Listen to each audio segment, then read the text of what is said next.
Boa noite, então, a todos novamente. Boa noite ao Jomar, também ao Fabiano. Começar com o Fabiano aqui. Quando a pessoa carrega consigo a culpa, o remorso, o faz desencarnar de forma inesperada? Boa noite a todos. Com relação à culpa, nós sabemos, através da doutrina espírita, que é um processo importante de início de transformação. Por quê? Quando a gente podemos considerar como o primeiro passo, sendo o remorso, para uma porta que se abre de reparação dos nossos erros. Então, quando a gente observa uma pergunta dessa, quando a pessoa carrega consigo a culpa, todos nós somos espíritos em evolução. Então, da nossa origem, quando fomos criados por Deus, até o momento em que nós nos encontramos, obviamente cometemos muitos erros, mas é importante que a gente possa, num primeiro passo, que é esse remorso, esse sentimento de culpa, acordar, despertar para a necessidade de buscar essa reparação espiritual. Na sequência, é isso mesmo, é o processo de expiação, é o processo de reparação, em busca dessa redenção espiritual. E a pergunta, ela fala assim, o remorso o faz desencarnar de forma inesperada? Nós sabemos também que a saúde do corpo está intimamente ligada às questões da mente do espírito, de nós todos que estamos aqui encarnados. Então, se nós estivermos em equilíbrio em nossa mente, obviamente o corpo estará saudável. Então, você desencarnar de forma inesperada, dentro do projeto reencarnatório, dentro dos desígnios de Deus, todos nós temos o momento da nossa morte e da nossa desencarnação. São situações diferentes. A morte é quando cessam as atividades orgânicas do corpo físico, e a desencarnação é quando nós, espíritos, promovemos esse processo, juntamente com a espiritualidade amiga, né, de desenlace da ligação intrínseca que existe entre o corpo físico e o espírito que agora está no processo de desencarnação. Então, sim, é reencarnar, aproveitar a bênção, a oportunidade de Deus que nos dá essa oportunidade, esses talentos para viver a vida, combatendo a miopia espiritual e buscando sempre a nossa redenção espiritual. Muito bem, Fabiano. Jomar, chegou agora também do público presente, ela diz assim, muitos espíritas condenam qualquer forma de aborto, mesmo que a gestante seja uma adolescente vítima de um estupro violento ou uma louca, ela coloca a pessoa como louca, miserável e até criminosa que engravidou sem querer e depois joga o recém-nascido numa lata de lixo. Alegam que isso já estava programado a nível espiritual e estaria de acordo com a vontade divina. E aí ela pergunta, que nível é esse e se isto não é uma desumanidade?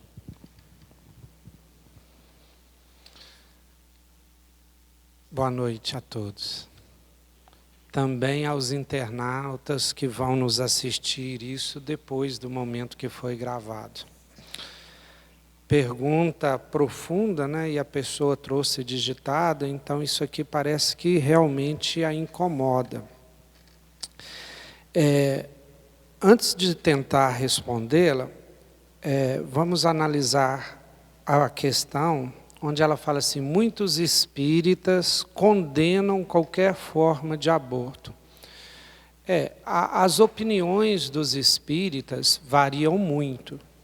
Agora, o que o espiritismo nos diz na codificação, né, os espíritos que instruíram Allan Kardec, no Livro dos Espíritos, é que a única opção que seria o aborto lícito é quando a mãe corre risco de vida. Porque, na palavra deles, seria melhor interromper a reencarnação de um espírito que está no começo dela, ou iniciando a reencarnação, do que interromper uma reencarnação que está bem no meio, né, bem no processo. Então, isso seria a única. Então, o Espiritismo realmente fala que não seria lícito abortar por quando é estupro, ou quando a pessoa rejeita nessas formas aqui. Agora, no final, ela fala aqui o seguinte, ela, a pessoa que escreveu a pergunta, né? Eu não sei se é homem ou mulher, alegam que isso já estava programado no nível espiritual e estaria de acordo com a vontade divina. É essa ideia aqui, que infelizmente muitos espíritas têm realmente, é uma ideia equivocada. Como se tudo que acontecesse na nossa vida estivesse programado. Isso seria a negação do nosso livre-arbítrio. Então, o erro nunca é programado, planejado. Ele pode ser até previsto, mas programado nunca. Vejam bem, eu vou dar um exemplo drástico. Uma vez um espírito, numa reunião mediúnica lá na cidade de Santa Rita do Sapucaí, que eu participava, afirmou, depois de um suicídio de um espírita da cidade, tentando consolar a mãe e o pai, falando que aquele suicídio estava programado. Nesse momento, eu percebi que aquele espírito não era superior. Não, podia até ser um espírito bondoso, mas um espírito que tinha conhecimento não era. Já imaginou a gente programar no mundo espiritual um suicídio? Olha que contrassenso. Né? Então, o suicídio é um ato de livre-arbítrio, aonde a gente rejeita a atual reencarnação. Então, a gente fala não à vontade de Deus para nós. Não aceita aquilo que nos é apresentado de uma forma ou outra pela natureza, pela providência. Então, vejam bem, qualquer erro que a gente comete pode até estar previsto, mas não era para a gente errar. Imagina se a gente faz uma programação para errar. É tipo casamento. Casamento, quando você casa, você faz uma programação para a vida toda. Aí dá errado, você separa no meio do caminho. Né? Ou vocês já viram assim, eu estou casando para daqui uns 10 anos a gente separar. Alguém casa para separar? Alguém aqui no altar está lá casando para separar? Só se tem uma má intenção, alguma coisa. Mas quem casa e assume um compromisso, naquele momento é para a vida toda. Agora, se alguma coisa acontece, aquilo não foi programado. Pode até ser possível.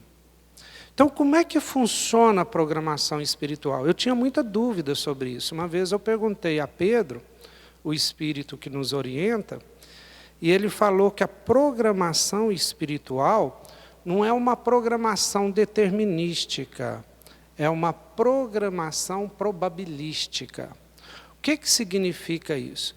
Quando a gente faz um projeto de um prédio, a gente projeta na engenharia o prédio no papel, e o prédio sai do jeito que foi projetado no papel. É assim, porque o prédio não tem livre-arbítrio. Quando você faz uma programação de reencarnação, aquela pessoa que vai reencarnar, ela tem livre-arbítrio. Então, a gente faz assim, como se fosse uma linha, e em cada momento daquela linha há divisões.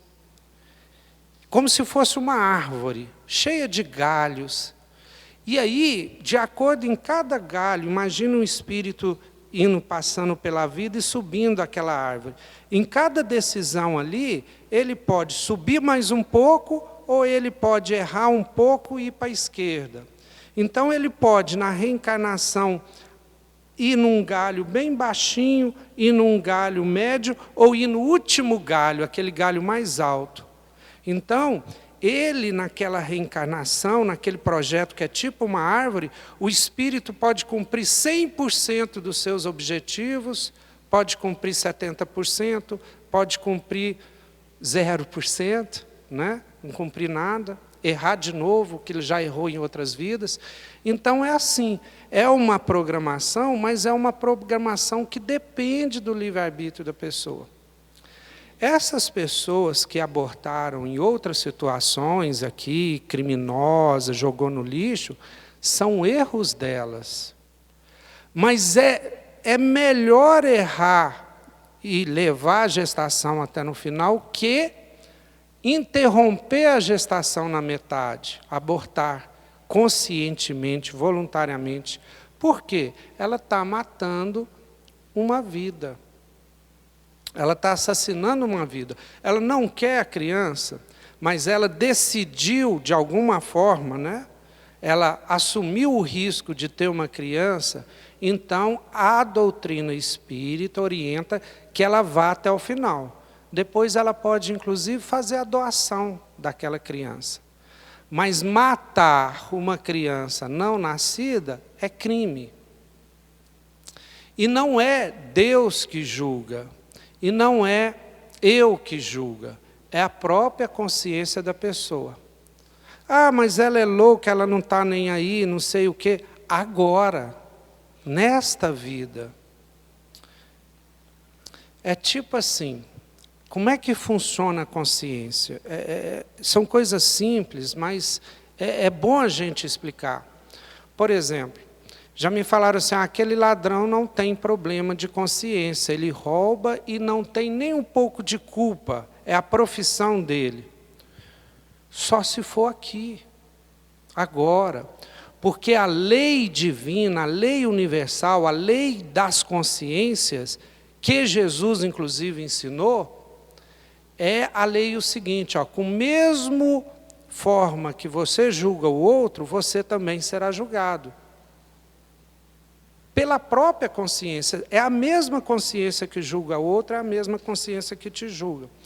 O que acontece com um ladrão que é assaltado por outro ladrão? O que vocês acham? Ele vai achar bom? Ele vai achar que o outro ladrão está fazendo a profissão dele? Né? Ele vai achar que o outro ladrão é honesto? Ele vai se sentir igual cada um de nós quando é assaltado. Ele vai ficar revoltado, ele vai maldizer o ladrão que roubou. Então, a consciência dele, da mesma forma que está julgando aquele outro ladrão, se ele próprio é ladrão, a consciência é a mesma, julga ele com o mesmo peso. Então, no mundo espiritual, ele vai sentir esse peso. E, segundo André Luiz, 10 vezes mais do que aqui na Terra. Então, o Sérgio nos conta uma história de uma parente dele que veio numa reunião mediúnica pedir desculpa, já contou esse caso para vocês? Pedir desculpa por ter escondido um bolo dele quando ele era criança. Ela escondeu um bolo e não deu para ele comer. Ela estava com consciência pesada de ter escondido um bolo dele. Imagina a nossa consciência quando chegar de lá. Mas por quê? Porque a consciência cobra. Então vejam, não são programados os nossos erros. Erros são erros. Podem até ter sido previstos. E muitas vezes Deus permite que erramos para que possamos aprender com os próprios erros. A função do erro é exatamente nos ensinar a não errar mais. Então veja, Deus é tão sábio que o próprio mal e o próprio sofrimento nos ensina a não cometer mais mal, né, não fazer de novo errado e aprender com ele. Então essa é a única função do sofrimento, do mal, é que a gente aprenda para não fazer mais as coisas. Foi longa a resposta, mas espero ter esclarecido um pouco mais sobre essa dúvida. Muito bem, João. Fabiano, existem situações onde o espírito não escolheu a família onde renasceu? O que esperar destes vínculos? Bom, a partir do momento que estamos aqui convivendo uns com os outros, nós estamos projetando o nosso futuro. O futuro, na verdade, é um eterno vir a ser. Nós temos o presente. Então, nas nossas convivências, se são conflituosas ou se são pacíficas, meigas, nós estamos determinando também a necessidade de, numa próxima existência. É interessante, porque a gente observa que as existências, seja na erraticidade, quando estamos no plano espiritual, no intervalo entre uma reencarnação e outra, seja reencarnados na matéria mais densa, esse nosso relacionamento com colegas de trabalho, né, entre cônjuges, o relacionamento familiar, muitas vezes a gente vai se deparar com afetos e desafetos. Isso é comum das nossas existências, né? Então, quando a gente tem no nosso lar uma pessoa muito difícil, com a qual a gente não tem muita simpatia, a gente pode observar que ali não existe acaso. Na lei de Deus, não existe acaso. Então, quando somos reunidos novamente, é para que a gente possa promover. Se a gente puder pegar todos os ensinamentos da humanidade, a gente poderia resumir em uma única palavra: amor. É a lei de amor, é a lei que atrai os astros, né? É uma lei que traz equilíbrio para todo o universo. Então, nos nossos relacionamentos, se nós somos reunidos num lar conflituoso, o que a gente tem que buscar é, da nossa parte, a nossa autotransformação, contribuir para que os relacionamentos possam ser harmoniosos, porque é a nossa missão. A nossa missão não deve ser pautada unicamente na busca da nossa subsistência, na busca das coisas que são passageiras. O verdadeiro patrimônio que nós podemos acumular conosco e iremos levar conosco, onde quer que estejamos, são os sentimentos e o desenvolvimento intelectual. A nossa busca, a nossa missão é essa, a nossa evolução, buscar a nossa evolução espiritual. E nos relacionamentos, isso é fundamental. Então, a pergunta ela está falando assim, se nós, no nosso lar, nós podemos ser convidados a reencarnar com uma pessoa que temos uma necessidade de reparação. Então, o amor, ele promove essa harmonia. O ódio, ele promove uma ligação, uma necessidade de reparação. E o amor liberta. Então, o que a gente deve sempre buscar é isso. Na nossa trajetória terrena, aproveitar as oportunidades, nos esforçar para buscar a nossa intelectualização, mas, acima de tudo, a evolução do ser só ocorre quando a gente alia a questão moral e a questão intelectual. Então, o progresso, ele ocorre pela intelectualização, pela racionalidade que nós vamos adquirindo através do conhecimento. O progresso ocorre também, vamos dizer assim, no eixo vertical da moral, mas a evolução é a resultante da união dessas duas situações. E é isso que a gente tem que buscar nas nossas vidas, o verdadeiro patrimônio, que o ladrão não rouba, que a ferrugem não corrói, né, que a traça não corrói, buscar esse relacionamento, buscar essa compreensão que o Cristo nos trouxe, de sermos todos irmãos, de sermos todos filhos de Deus, né, do nosso Pai Criador. Então, assim, no nosso ponto de vista é isso. E é interessante, às vezes a gente se depara com uma pessoa que a gente não conhece, mas já desperta, às vezes, uma animosidade, uma antipatia que a gente não sabe explicar. Dentro da doutrina espírita, a gente encontra muitas respostas. Por isso que é uma doutrina consoladora e esclarecedora. Então, a gente percebe que, provavelmente, a gente nunca pode categorizar como sendo certamente uma hipótese. Existem várias hipóteses. Mas quando existe essa antipatia inexplicável por alguém que a gente nunca tinha visto, a gente pode, por exemplo, tentar entender de termos tido uma caminhada em existência anterior, né? E nos refolhos da alma, na nossa mente, porque o cérebro registra, o cérebro físico, mas fica tudo gravado de maneira indelével, inapagável na mente. Então, é o patrimônio do ser. É como se fosse uma energia sendo gravada num HD, por exemplo. O Jomar é professor de internet, ele entende bem como que é o processo de leitura e gravação num campo magnético de um HD. A mente nossa, a mente do espírito, é isso. Todas as nossas vivências, todas as situações vão sendo gravadas de maneira inapagável. Não é igual você pega e joga na lixeirinha, não tem como.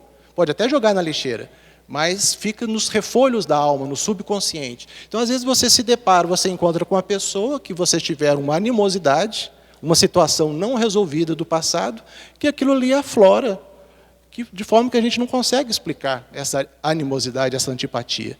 Mas é uma oportunidade de refazimento, de buscar realmente o caminho do equilíbrio, que é o caminho da compreensão, o caminho do apoio, o caminho do perdão, o caminho do reconhecimento de que nós erramos. Como eu posso criticar o outro se eu sou tão falível, tão cheio de erros?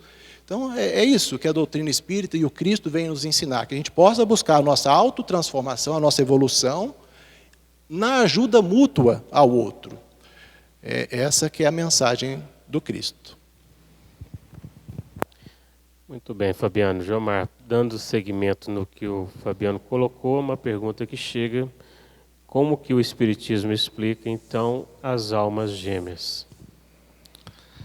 Interessante pergunta, né? Quem está apaixonado, hein?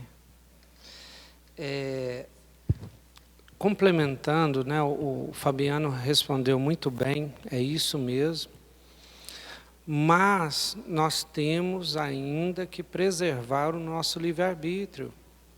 Nem toda família foi planejada, não, porque onde estaria o erro?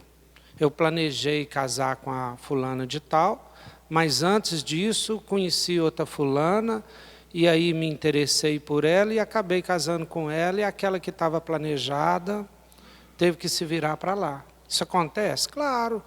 Senão como é que é o livre-arbítrio? Como é que é o erro? A gente comete os erros. Mas ele falou ali, ó, por que eu casei com a outra? Eu casei por algum motivo, não foi aleatório, caótico, não. Teve sintonia, ou teve animosidade, ou teve alguma coisa. O que foi isso? Qual foi a causa disso? E quem sabe esse casamento, que tem essa série de dificuldades, é um casamento que eu vou evoluir espiritualmente tanto quanto a outra. E eu posso fazer dessa uma outra oportunidade de crescimento. Então, isso é importante, é aí que a gente aprende. É no relacionamento, em todos eles. Não é porque eu não fiz aquilo que estava planejado antes do nascimento que minha vida está perdida, não, de forma nenhuma. Né? Isso é que é o bonito, a capacidade da gente. A gente tem que parar daquela coisa que é karma, e aquele karma me acompanha e não vai ter jeito de eu superar esse karma.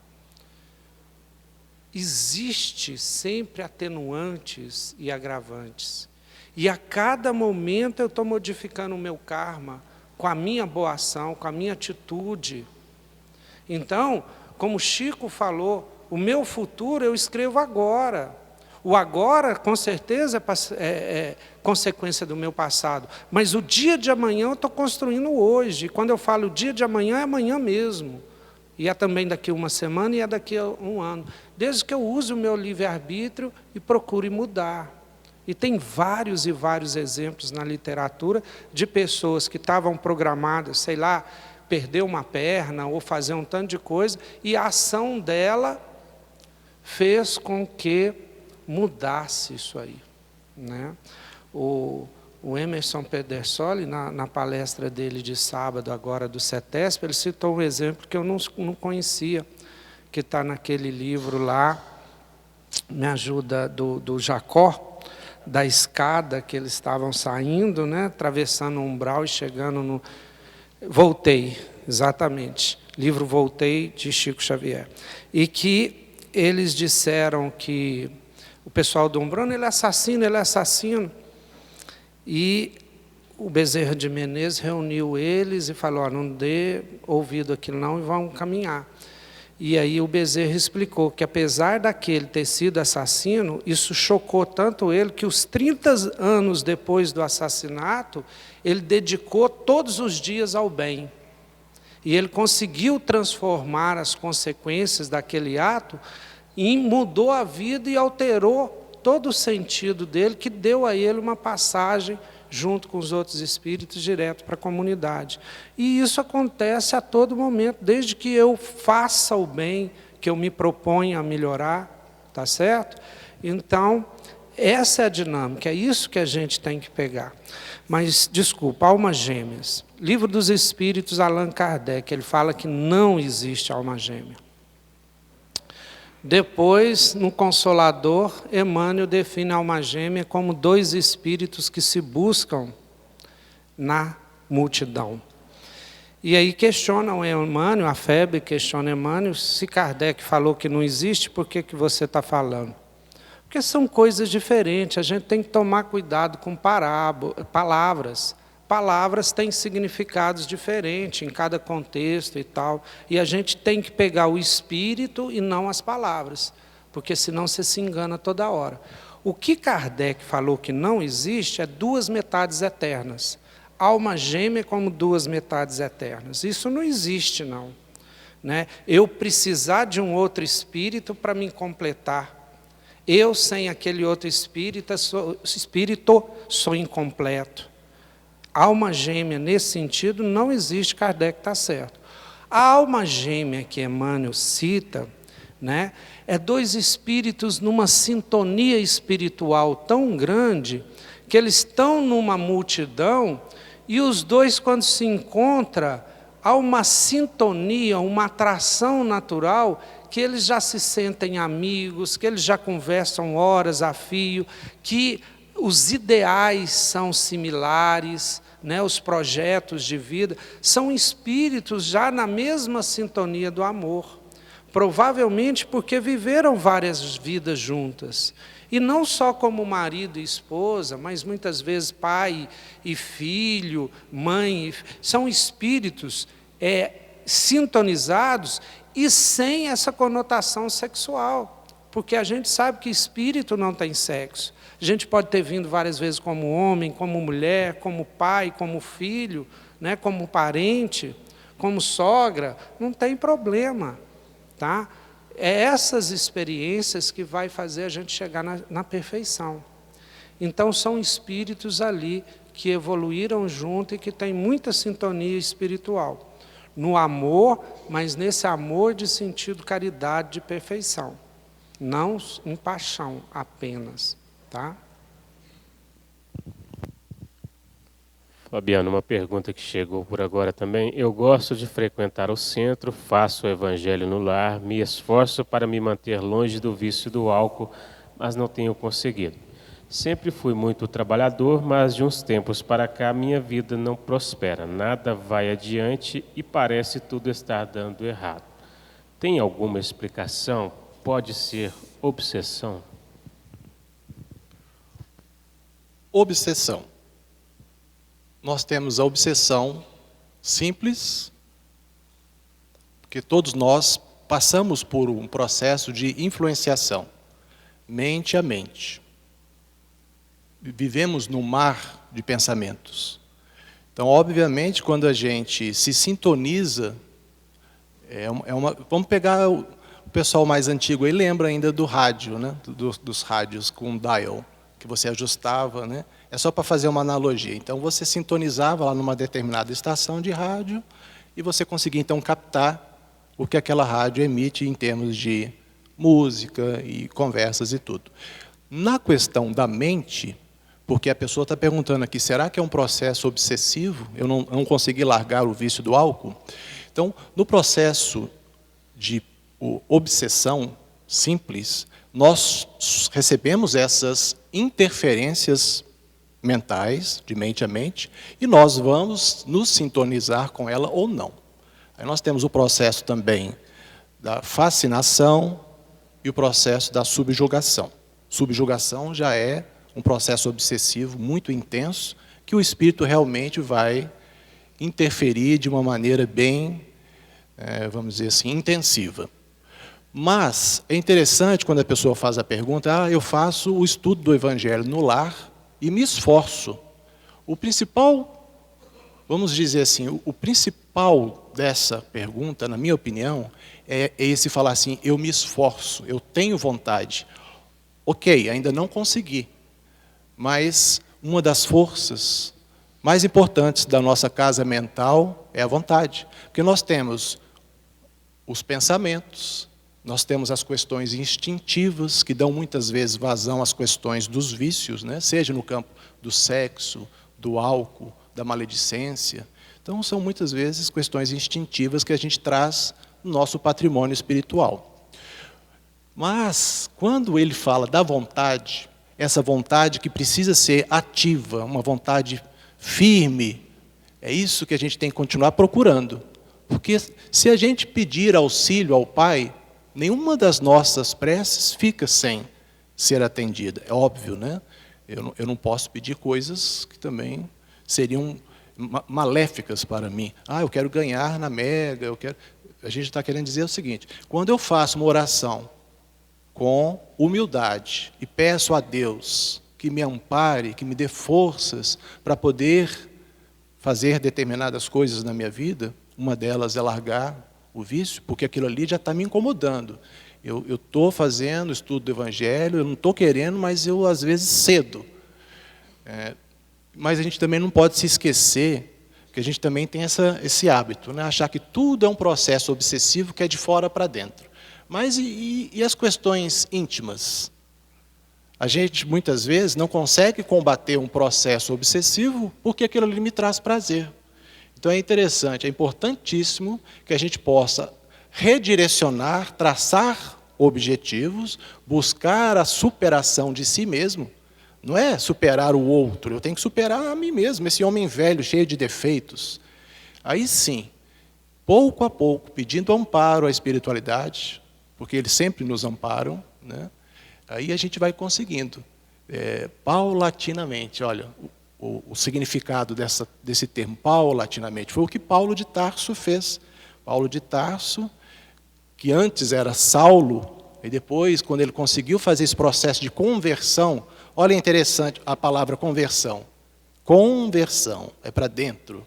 Então a gente tem que buscar esse ponto de mutação, a gente tem que buscar essa ruptura do homem velho e buscar novos prazeres na vida. São os prazeres que realmente são perenes, duradouros, não são prazeres efêmeros de um copo de bebida ou de outras coisas mais. Esse prazer acaba rápido, mas o que realmente traz uma realização para o ser imortal, para nós todos, é a ação no bem. A gente se sente muito bem quando a gente faz o bem. Então, se a gente pode dar um conselho, eu também tenho os meus vícios, os meus defeitos, e tento, de alguma forma, superá-los. Mas, se a gente puder falar, é que continue fazendo as suas orações, o seu estudo do Evangelho no lar, continue se esforçando, pedindo a Deus o amparo, que certamente a gente vai, pouco a pouco, enxergando a necessidade da mudança. E é isso. Fabiano, só mais um detalhe, que é o seguinte: alcoolismo não é só vício, é doença. Álcool é uma droga lícita, mas é uma droga. Ela causa dependência física e dependência mental.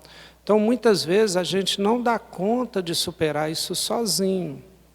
Então, eu sugeria, né, e é até uma questão de humildade, pedir ajuda profissional. Tanto, por exemplo, no SUS, que o Divinópolis tem CAPS AD, que vai, inclusive, tomar até medicamento para ajudar, né, a combater essa doença, mas também tem os grupos dos alcoólicos anônimos, AA, que é um grupo que consegue ajudar muitas pessoas a saírem do alcoolismo. Então, procura ajuda também, tá? Continua com o evangelho, continua com a prece, continua com a vontade firme, mas busca ajuda, porque o alcoolismo é uma doença. Muitas vezes a gente precisa do médico, precisa de alguém para ajudar, para sair disso. Muito bem. Jomar, boa noite. Gostaria de saber como proceder após o suicídio. Orações em casa, prece. Perdi um tio domingo agora passado. Gostaria de saber o que fazer em prol da alma dele.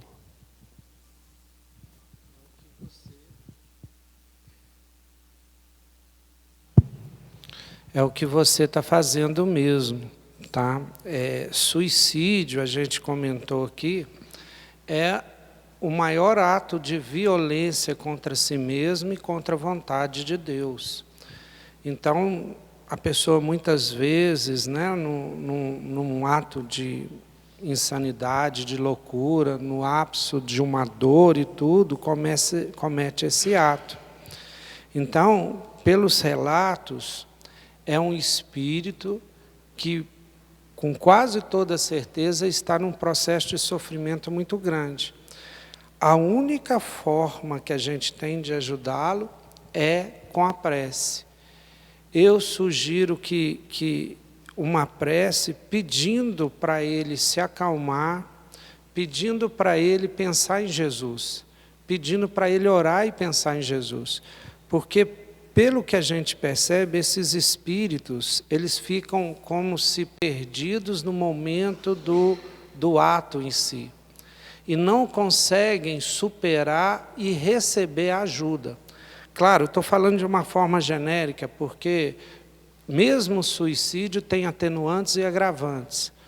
No entanto, se esse espírito não conseguir, no momento de humildade, fazer uma prece, buscar Jesus, procurar ajuda, os espíritos que estão em volta tentando ajudá-lo, tentando levá-lo para um hospital, para um lugar de recuperação, não vão conseguir acessá-lo.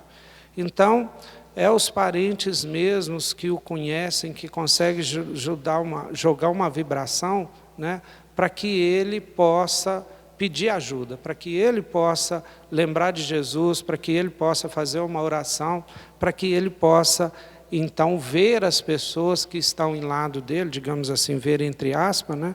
Perceber os amigos espirituais que com certeza estão querendo ajudá-lo e que nesse processo não conseguem alcançá-lo, né? É orar realmente por ele. Fabiano, por que não evoluir sem a reencarnação? Não ocorre relação com o outro no mundo espiritual? O processo da reencarnação é um processo necessário para a evolução do espírito. Óbvio, tanto na erraticidade quanto reencarnados, temos possibilidades de progredir. Mas quando a gente reencarna, o que acontece? Nós solicitamos a Deus essa nova oportunidade. Muitas vezes a gente pede, com todas as nossas forças, essa nova oportunidade de reparação. E Deus, na sua infinita misericórdia e sabedoria, nos permite assumir novamente uma personalidade. Nós somos indivíduos que passam por inúmeras reencarnações e inúmeras personalidades.